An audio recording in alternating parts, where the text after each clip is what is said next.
Quando no episódio passado, Julie e Randall ouviram o chamado das ruínas, eu pensei realmente que a viagem no tempo fosse introduzida na série, mas infelizmente não foi isso que aconteceu.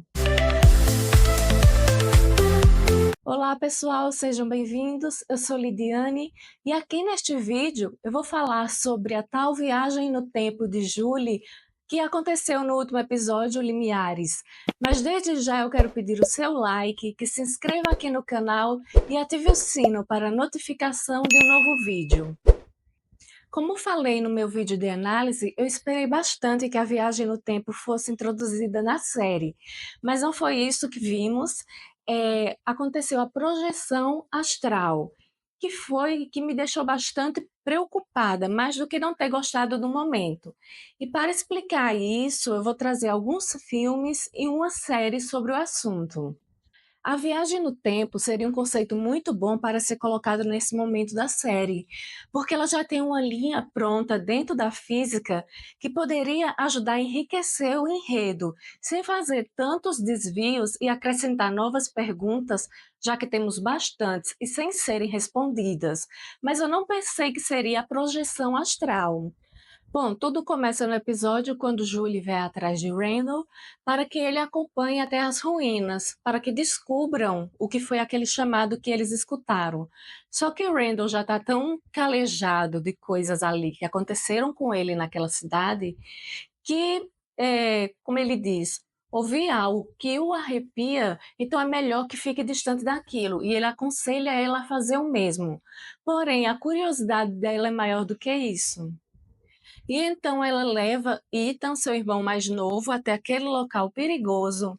Mas quando as mãos dele se separam ali na masmorra, ela chega até o final, vê sua mente, a de Randall e a de Marielle presa na maldição das cigarras, os gritos que ela escuta, que lembra bastante Sarah, eu fiquei aguardando para analisar cada passo daquele momento. Aconteceu que a cena é cortada e vemos Julie tendo uma convulsão ali nas ruínas, com Ethan desesperado indo buscar uma ajuda. Então ficou óbvio que não era uma viagem no tempo que estava acontecendo na série. Aqui eu quero pedir um pouco de sua paciência enquanto eu explico os conceitos de viagem no tempo e projeção astral. Começando pela viagem no tempo, os físicos obviamente dizem que ela não existe e que se um dia existir, você só viaja para o futuro, não para o passado porque ele já está escrito. E que se você conseguir viajar ao passado, não pode mexer em nada, porque senão afetará o futuro.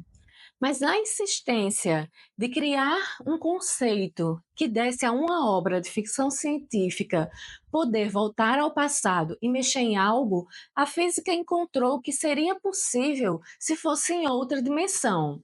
Se não fosse possível incluir isso, imagina não ter uma trilogia como De Volta para o Futuro. E nós temos aí essa vasta gama de viagens no tempo, como Homem-Aranha Sem Volta para Casa, que fala de dimensões, também dimensões, tudo em todo lugar ao mesmo tempo, e quantas outras obras na televisão que existem.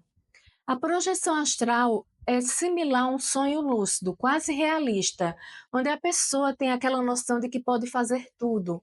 Ela vai para uma outra dimensão e tem a capacidade de agir e interagir com outros elementos. E foi isso que aconteceu com Julie na série. Sua mente se dissociou do seu corpo.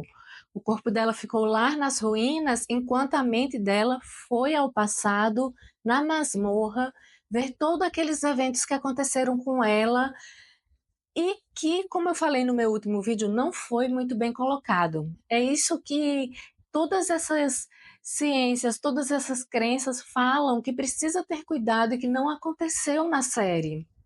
Como eu já falei, o primeiro momento da projeção astral de Julie é quando ela está ali no fim da masmorra, observando a maldição das cigarras do seu corpo temporário. Porque o corpo original dela está lá no primeiro episódio da segunda temporada, quando o pai fica sob os escombros da casa que caiu após Tabitha cavar um buraco. Então, quando os gritos da maldição da cigarra param, ela se vira e encontra Marty, que já era um personagem que trazia muitas perguntas para a série, e está aqui de volta reconhecendo Julie, falando o nome dela, e ela até pergunta: como você me conhece? Como sabe o meu nome? E então ele pede para que ela jogue a corda. É quando é respondido a nossa pergunta: quem jogou aquela corda para Boyd? Em um desespero momentâneo, porque eu ainda estava muito presa à viagem do tempo, eu pensei: não, não, não mexe, porque você vai estar alterando o passado. Mas não, ela estava em uma projeção astral. E mesmo se ela tivesse uma viagem ao passado da ficção científica, aquele momento de jogar a corda já tinha acontecido no futuro. Então ela não teria alterado nada naquele momento. Lembrando que quando ela está atendendo esse pedido de Marte, salvando o Boyd jogando a corda, o corpo original dela continua lá, olhando para o pai que está sobre os escombros da casa. Marte me lembrava bastante Abby quando ele falou para Boyd: será que a sua esposa ela não tinha razão? E lembrando que quando ela cometeu toda aquela situação lá na cidade de From e acabou sendo morta por Boyd, ela disse para ele: isso aqui é um sonho. Se morrermos, nós vamos voltar para a realidade. A presença de Martin e por Julie ter alterado o cenário me lembrou bastante o filme A Origem de Christopher Nolan, estrelado por Leonardo DiCaprio, e que tem como sinopse um ladrão, que é Don Cobb, interpretado por DiCaprio, que rouba segredos do inconsciente obtidos durante o estado do sono. Ele é contratado para plantar uma ideia na mente do herdeiro de um império, que foi interpretado por Cillian Murphy, e assim realizar o crime perfeito, contando com sua equipe, que incluía a arquiteta dos sonhos Ariadne. Nolan passou 8 anos escrevendo o roteiro desse filme, junto com médicos do sono, estudiosos dos sonhos, e nele, através de uma droga, os personagens eles entram em um sonho coletivo, fazem essa projeção astral e interferem em tudo ali. Colocam ideia, roubam informações, são colocados os conceitos de que se você morre no sonho, acaba acordando na realidade, a mesma coisa, se cair, acorda na realidade. Então, esse é um filme que tem muito a falar sobre projeção astral e que se aprofunda bastante na questão de cair num limbo. Quanto mais a pessoa vai avançando dentro de um sonho, ela vai ficando presa, que é o que eu acho que aconteceu com Martin aqui na série de From. E Julie continua na sua projeção astral, no seu corpo temporário, e dessa vez, quando ela atravessa a porta, ela escuta Tabitha e Victor falando nos túneis, lembrando que nesse momento o seu corpo original está também lá de novo nos escombros da casa junto com seu pai. E esse foi o momento em que Victor viu Jasper novamente e que Tabitha viu pela primeira vez as crianças.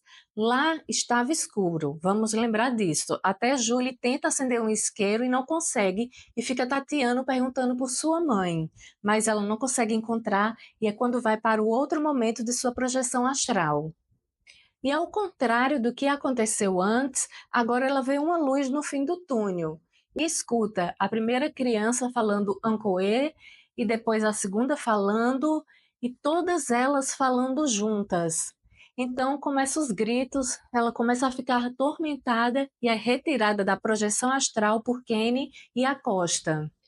Na minha opinião, naquele momento, ela estava sendo puxada mais para o passado e estava prestes a ver o ritual com as crianças. Mas, como sempre acontece em From, foi interrompida. Aqui eu penso que eles podem estar começando a colocar na série a questão das dimensões paralelas, do multiverso, e que Julie acabou passando de uma dimensão para outra. Se ela aprender a fazer isso, pode chegar algum momento, como a série The Way, que é muito querida e acabou sendo cancelada pela Netflix, e também é o que acontece no filme Doutor Estranho. Lá em The Way tem a seguinte sinopse. Logo no início da primeira temporada, The Way parecia que era uma história mística, com Brady liderando um grupo de desconhecidos que procuravam respostas sobre experiências de quase morte. Mas quando vamos para a segunda temporada, vimos que na verdade estávamos diante da história do multiverso. Quando realizava os 5 movimentos, os personagens são transportados para outra dimensão com a consciência assumindo o que era o seu equivalente na outra realidade, com Prey se tornando Nina, uma pesquisadora que procurava abrir frestas entre os universos. E durante toda a história da série, os personagens estão conectados, não importa a dimensão em que eles estejam. Infelizmente, a série foi cancelada e isso acabou ficando sem resposta. E já em Doutor Estranho, a projeção astral é a principal habilidade dele, quando sai de seu corpo físico e faz a viagem entre dimensões, abre portais, se teletransporta até com outras pessoas. Ele aprendeu tudo isso no primeiro filme com a anciã, que é uma cena bem icônica da franquia. Assim, para que a viagem no tempo da ficção científica aconteça, é preciso que o corpo viaje com a mente, como já foi mostrado em muitas séries e filmes. Porém, aqui em From, o que aconteceu foi uma projeção astral com o corpo de Julie ficando ali naquele plano e a mente dela indo para outra dimensão. Qual a sua opinião sobre a introdução da projeção astral na série? Acha que ela vai influenciar de uma forma positiva ou negativa? Era melhor a viagem no tempo? Deixa aí nos comentários sua opinião, também alguma dica sobre filmes em relação ao assunto e nos vemos no próximo vídeo.